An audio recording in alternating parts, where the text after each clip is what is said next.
ఇంకోటి కానీ యాక్సెప్ట్ చేస్తాం. అప్పటి వరకు అందరికి చెప్పేదంటే ఏ కాలనీ వాళ్ళైనా ఎలాంటి సర్వేలను అనుమతించకండి. మీ కాలనీలో ఎవరు కొత్తగా వచ్చినా కూడా ఎవరిని అనుమతించకండి. ఏ విషయం ఉన్నా ఎలాంటి విషయం ఉన్నా మనకు పార్టీ అండగా ఉంది. పార్టీ యొక్క అనుమతి తీసుకొని పార్టీ పెద్దల సలహాలు తీసుకొని ముందుకెళ్దాం తప్ప ఎట్టి పరిస్థితుల్లో కూడా మనం జాగాలు ఖాళీ చేసేది లేదు. ఎవరు వచ్చినా ఖబర్దారని ఈ సందర్భంగా మీకు ఒక్కటే చేయలేదు. Thank you very much.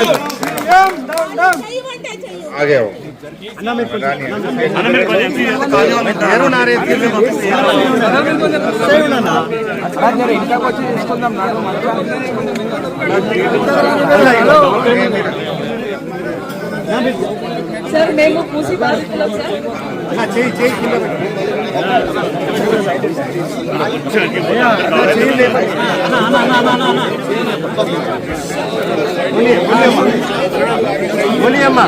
Sir మేము మూసి బాధితులం సార్. టీవీ ఆన్ చేస్తే రెడ్ లైన్ అంటారు, బ్లూ లైన్ అంటారు. మాకేమి తెలియదు సార్ ఏ రెడ్ లైన్ ఏ బ్లూ లైన్. కానీ ఇక్కడ వరకు వెళ్ళిపోతుంది అని సర్వేలో చెప్తున్నారు సార్. మాకున్నది ఒకే ఒక ఇల్లు సార్. మిగతా ఏమీ ఆస్తులు లేవు. ఆ ఒక్క ఇల్లు కోసమే మేమిద్దరం కష్టపడుతున్నాము. మేము ఐటీ జాబ్ వాళ్ళం. మాకు ఎప్పుడు ఉద్యోగాలు ఉంటాయో తెలియదు, ఎప్పుడు వెళ్తాయో కూడా తెలియదు, ఎప్పుడు రిసెషన్ వస్తుందో తెలియదు. కానీ ఏదో ఒక ఇల్లు ఉంటే మా పిల్లలకి మా ఫ్యూచర్ కి బాగుంటుందని. నేను అనంతపూర్ ప్రాపర్ సార్, నాది హైదరాబాద్ కాదు. అనంతపూర్ నుంచి ఇక్కడ వచ్చి మా జాబ్స్ ఉన్నాయి, మేము ఇక్కడ ఏదో మా పిల్లల ఫ్యూచర్ బాగుంటుందని అక్కడ ఏదో ఆస్తులు అమ్ముకొని ఇక్కడ వచ్చి కొన్నాం సార్. ఇప్పుడు సడన్ గా వచ్చి ఇది మీ ఇల్లు కాదు, మీ ఇల్లు పూజ చేస్తామంటే మేము ఎక్కడ వెళ్ళాలి? మాకు ఏ 2 BHK వద్దు సార్, ఏమీ వద్దు. మాకు ఇక్కడ ఆఫీసెస్ దగ్గర, స్కూల్స్ దగ్గర పిల్లలు సేఫ్ గా ఉన్నాము. ఇన్ని రోజులు ఒక టెన్షన్ లేకుండా నిద్రపోయేవాళ్ళం. ఒక్క నిమిషం కూడా మాకు కరెంట్ పోయేది కాదు. ఇప్పుడు అన్ని కష్టాలే సార్. 9 months నుంచి చాలా కష్టపడుతున్నాం సార్. నిద్రపోవాలంటే భయం వేస్తుంది, లారీ సౌండ్ వస్తే భయం వేస్తుంది. పిల్లలు ఎగ్జామ్స్ ఉన్నాయి, హాఫ్ ఇయర్లీ ఎగ్జామ్ జరుగుతుంది. మా పిల్లలకి ఎలా చదివించుకోవాలో మా కాన్సన్ట్రేషన్ ఇవ్వలేకపోతున్నాం, సరిగ్గా వంట చేయలేకపోతున్నాము.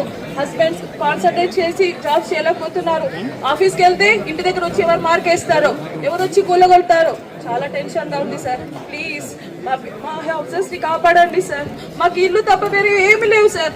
మేమందరం మైనార్టీ వాళ్ళం, అందరము ఏదో చేస్తాడు అని వేసాము. కానీ ఇంత అన్యాయం చేస్తాడు అనుకోలేదు సార్. ఇంత అన్యాయం చేస్తాడని ఎప్పుడు అనుకోలేదు sir. Thank you so much and thank you BRS party. Thank you so much. Thank you so much BRS party.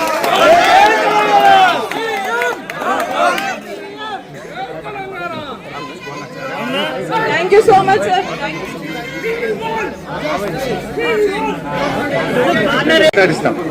మరి గవర్నమెంట్ కూడా దూరం పోండి బిడ్డ, పార్టీ లీడర్లు దూరం పోండి. ఏమనుకోవద్దు, నీడకుండండి. కాలనీ వాళ్ళు ఉండనియండి.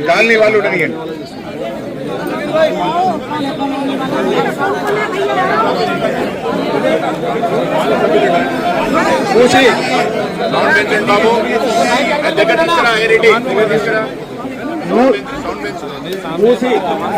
స్వామి గౌడ్ సార్ ముందుకు రమ్మనమ్మా. స్వామి గౌడ్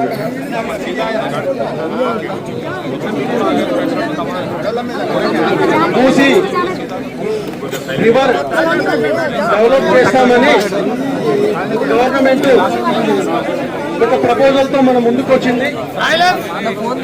దానికి సంబంధించినటువంటి కొన్ని మ్యాప్లు సర్క్యులేట్ అవుతా ఉన్నాయి. ఆ సర్క్యులేట్ అయిన మ్యాప్ల ప్రకారం ఇక్కడికి వచ్చినటువంటి బాధితులకి మద్దతు తెలియజేయడానికి వచ్చినటువంటి గౌరవనీయులు మాజీ మంత్రులు హరీష్ గారికి, మిగతా BRS ఎమ్మెల్యేలకి, BRS నాయకులకి, BRS కార్యకర్తలకి, అలాగే ప్రత్యేకంగా సమితక్క గారికి కూడా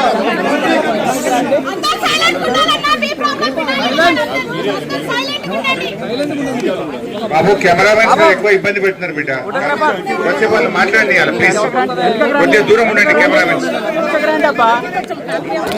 ఇక్కడికి వచ్చిన FTL అనేది ఎక్కడ ఉంది, బఫర్ జోన్ అనేది ఎక్కడ ఉంది, ఇంతవరకు గూగుల్లో ఒక మ్యాప్ సర్క్యులేట్ అవుతుంది తప్ప ఆ మ్యాప్ను చూపించి ప్రజలందరినీ కూడా భయభ్రాంతులకు గురి చేస్తా ఉన్నారు.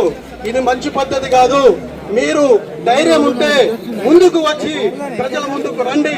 మీరు చేయాలనుకుంటుంది ఏంటో ప్రజలకు చెప్పండి.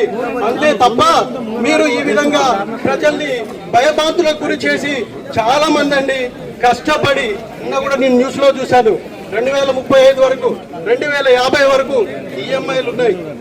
ఒక మనిషి జీవితం ఒకటే ఇల్లు. ఆ ఇల్లును మీరు కూల్ చేస్తానంటే అక్రమం అయితే కూల్ చేయండి, మేమంతా మద్దతుగా ఉంటాము. హెచ్ఎండిఏ లేఅవుట్ అండి ఇది. సాయిరాం నగర్ సంబంధించి హెచ్ఎండిఏ లేఅవుట్ ఇది.